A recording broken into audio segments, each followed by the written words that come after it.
Censo e registro civil muda algum serviço temporalmente para edifício que antes acomodava o data center de Bank em Southmanstraat. Essa que está relacionada com o trabalho de renovação e manutenção do edifício principal de Censo.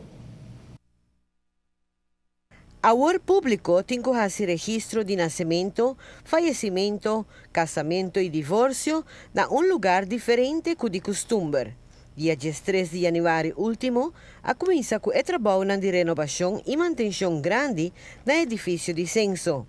Se trata aqui do edifício de Stadhuis e Hotel Columbia. Se trabalha no de guia de oficina de monumento. E trabalha apresenta problema imprevisto.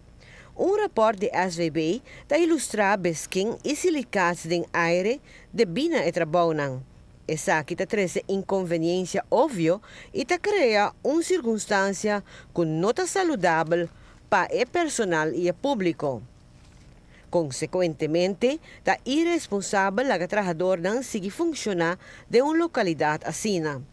Mientras trabalham de renovação, está tomando lugar. Pensei a tomar toda medida necessária e fazer a Hotel Columbia completamente. For o 31 de março, a muda é parte do registro civil para o ex-edifício de data center de Aruba Bank. A situação lo queda assim de próximo aviso. Está pedido público para não bem censo se não está realmente necessário e para o público que está fazendo uso de serviço de censo para ter conta que o cambio não está para certo tempo.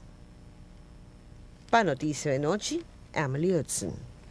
Serviço de Informação do Governo señala que por acudir na edifício de Zoutmanstraat para diferentes serviços, para inscrição de baby, para dar a conhecer com pessoa falecer, para registrar também sentença de divórcio, para casamento e para reconhecer mocha. Para qual está o papel de 5 florin, mas acudir na oficina ng auxiliar, esta é hulpsbestuurskantoren de diferentes distritos. Esta que tem que estar realizando o trabalho de manutenção.